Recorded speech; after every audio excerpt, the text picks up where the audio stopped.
अस्सलाम वालेकुम स्टूडेंट्स, मैं आपका इंग्लिश मेंटोर मोहम्मद शरीफ। तो स्टूडेंट्स, आज हम अपने पार्ट्स ऑफ स्पीच कर रहे हैं जो बड़ा ही कंफ्यूजिंग टॉपिक है, लेकिन हम इसको इंतहाई आसान और सादा वे में करेंगे ताकि एक कॉमन स्टूडेंट भी उसको आसानी से समझ सके। तो देखें जी, सबसे पहले हम पार्ट्स ऑफ स्पीच की डेफिनेशन देखते हैं। Parts of speech are the categories of word. ये अल्फाज की ऐसी कैटेगरी होती है बेस्ड ऑन देयर फंक्शन, जो उनके फंक्शन पर मबनी होती है। इन अ सेंटेंस, एक सेंटेंस में। दे टेल अस, दे से मुराद parts of speech. They tell us, ये हमें बताते हैं how a word is used, कि एक सेंटेंस को कैसे यूज किया गया है। सच एज नाउन, आया कि कोई नाउन है, वर्ब या वर्ब है, फेल है, एंड एडजेक्टिव या कोई ये इसमें सिफ्त के तौर पे यूज किया गया है। जैसे अब देखें, ही इज अ बॉय।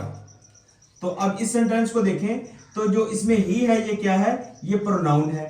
जो इज है ये क्या है, लिंकिंग वर्ब है। ए क्या है, ये आर्टिकल है। और बॉय क्या है, ये नाउन है।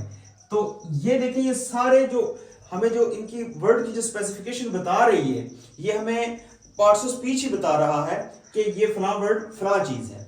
तो बेसिकली पार्ट्स ऑफ स्पीच जो है वो इंग्लिश में 8 है, लेकिन एक आर्टिकल है। बास जो ग्रामर के टीचर हैं वो आर्टिकल को पार्ट्स ऑफ स्पीच में इंक्लूड नहीं करते। तो अब देखें जी, सबसे पहले नाउन। नाउन कहते हैं इसम को। इसम होता है किसी जगह, शख्स या चीज का जो नाम है उसको हम नाउन कहते हैं। जैसे he is a boy, boy जो है ये एक नाउन है, एक नाम है। और प्रोनाउन क्या है, प्रोनाउन होता है इसमें ज़मीर ऐसा लफ्ज जो किसी नाउन की जगह पे यूज हो। जैसे ये देखें, ये जो ही है ये प्रोनाउन है, अभी हमने पढ़ा थोड़ी देर पहले। और ये जो बॉय है ये नाउन है। वर्ब क्या होता है, फेल। फेल कहते हैं कि जो काम किया जा रहा है। जैसे ही रन्स, वो दौड़ता है।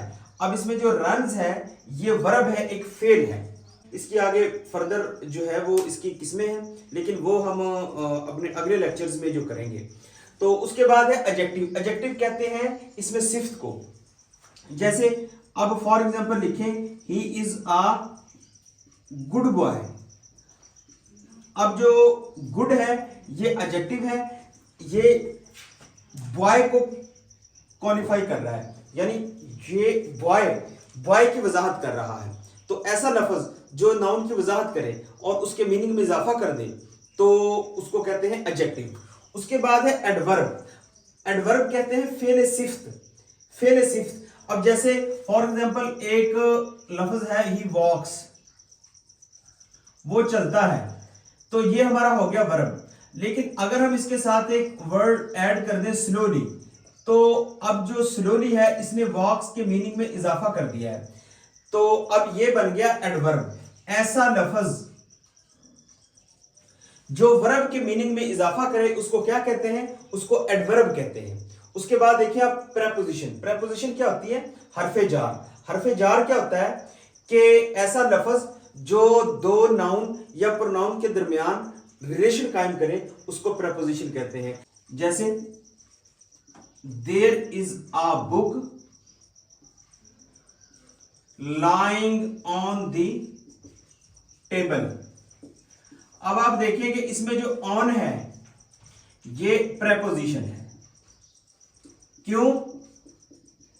क्योंकि ये टेबल और बुक के दरमियान एक कनेक्शन का किरदार अदा कर रहा है। उसके बाद आ जाए जी कंजंक्शन। कंजंक्शन कहते हैं राब्ता लफ्ज। राब्ता लफ्ज ऐसा होता है जो दो सेंटेंसेस को आमतौर पे जोड़ता है या दो क्लॉजेस को जोड़ता है। जैसे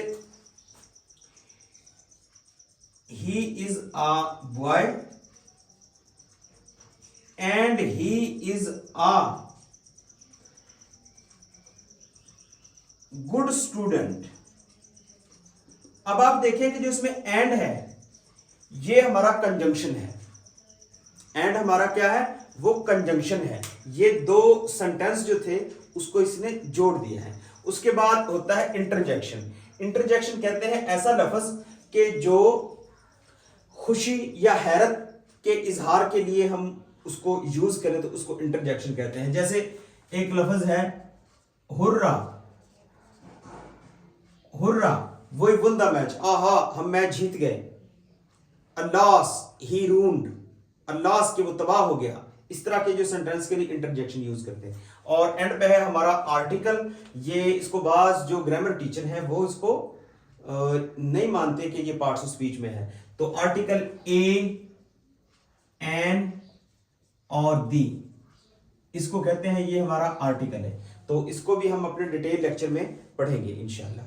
तो स्टूडेंट्स, अगर आपको इसमें कोई चीज़ की समझ नहीं आई तो आप कमेंट सेक्शन में पूछ सकते हैं, और अगर आपने टेंसेस की वीडियोस नहीं देखी तो उन लेक्चर्स को देख के आप अपने टेंसेस को बेहतर कर सकते हैं। अल्लाह हाफिज़।